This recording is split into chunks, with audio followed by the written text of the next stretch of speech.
आज मी बनवणार आहे एक अशी लसुणी पालकाची भाजी जी खाल्ल्यावर तुम्हाला वाटेल अरे बापरे, इतकी टेस्टी भाजी मी आधी का नाही केली। पालक म्हणजे आरोग्यासाठी खूपच फायदेशीर, पण बरेच लोक म्हणतात पालकाची भाजी फिकी लागते। पण आजची रेसिपी तशी नाही आहे हां।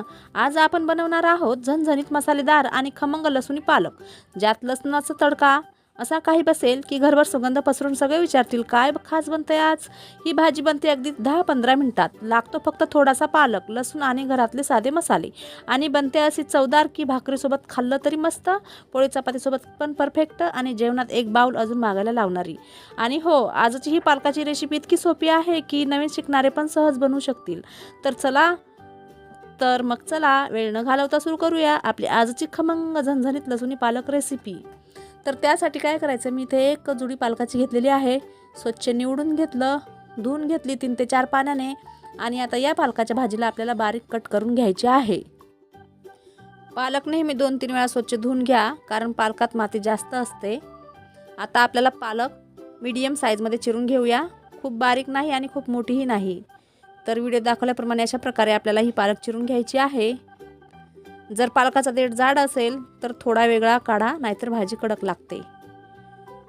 आणि जर देठ कवळा असेल तर तुम्ही देठासगट पालकाची भाजी कट करून घेऊ शकता। आता इथे गॅसवर कढई ठेवायची, भाजी चिरून झाली ना गॅसवर कढई ठेवायची, त्यामध्ये थोडंसं शेंगदाणे भाजायचे आहेत, म्हणजे आपल्याला याचा थोडा मसाला तयार करायचा आहे। तर अर्धी वाटी शेंगदाणे आणि 2 चम्मच तीळ मी याच्यात भाजून घेत आहे। तर छान तीळ आणि शेंगदाणे तडतडल्यानंतर काढून घ्यायचे आहेत आणि याला मिक्सरला आबडधोबड वाटून घ्यायचे। आता इथे अर्धी पळी मी तेल टाकलं आहे, किंवा याच्या कमी पण तुम्ही तेल टाकू शकता। याच्यात थोडासा लसूण ठेचून घेतला मी, 5 ते 6 कांड्या लसूण ठेचून घेतलाय।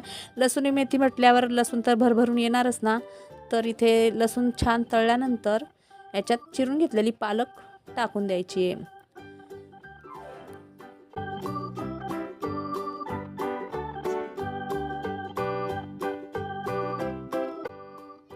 आता छान मिक्स करायचं या भाजीला। आता याच्यात थोडंसं मीठ टाकायचं आणि भाजीचा कलर असाच हिरवागार राहायला पाहिजे, म्हणून याच्यात अर्धा चम्मच साखर टाकायची। तर कधी कधी काय होते, भाजीचा कलर आपण भाजी जेव्हा शिजवतो ना तेव्हा भाजीचा कलर काळा पडतो, तर काळा पडायला नाही पाहिजे, म्हणून आपण त्यात अर्धा चम्मच साखर टाकून घ्यायची।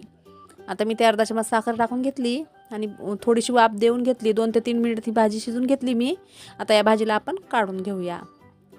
आणि याच कढईमध्ये आता थोडंसं तेल टाकायचं, थोडं म्हणजे तुम्हाला कमी तेलाची पाहिजे की जास्त तेलाची पाहिजे तुमच्यावर आहे, त्यानुसार तुम्ही तेल टाका। याच्यात अर्धा चम्मच जिरे टाकायचे, 2 बारीक कापून कांदा टाकायचा, कांदा छान तळून घ्यायचा, आणि 1 चम्मच याच्यात बेसन टाकायचं बाइंडिंगसाठी। तर मी 1 चम्मच बेसन टाकून घेतलं आणि बेसन पण छान या तेलामध्ये फ्राय करून घ्यायचं। बेसनाचा छान सुगंध सुटेपर्यंत याला फ्राय करत राहायचं। आणि मी इथे 1 चम्मच मिरची पेस्ट टाकणार आहे। तर तिखट किती पाहिजे त्यानुसार तुम्ही मिरची पेस्ट टाका, कारण आपण पुढे आपले घरातील बेसिक मसालेही टाकणार आहोत। आता इथे मी जे शेंगदाणे तीळ भाजून घेतले होते ना ते आबडधोबड मी वाटून घेतले, ते पण इथंच आता टाकून घ्यायचे। आता ते पण मी याच्यात टाकून घेतलं, परत फ्राय केला। हा मसाला सर्व छान फ्राय करायचा। आणि आता याच्यात आपल्याला घरातील बेसिक मसाले टाकायचे।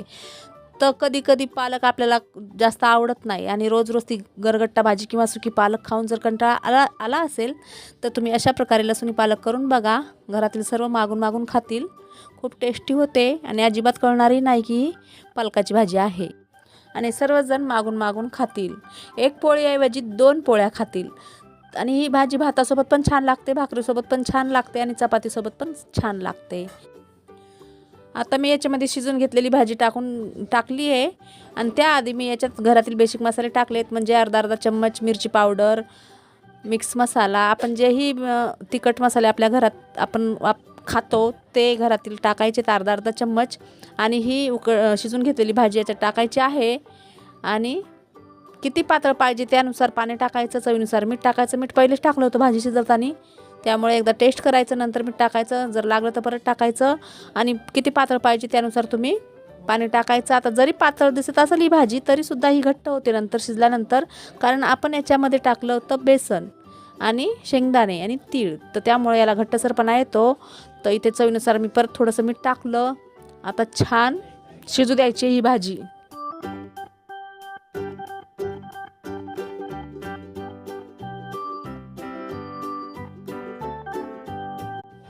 आता ही भाजी शिजते तोपर्यंत साईडच्या गॅसवर आपल्याला याच्यासाठी तडका तयार करायचा आहे. इथे मी तडका पॅन घेतलेला आहे, त्यामध्ये मी परत थोडं तेल घेतलेलं आहे.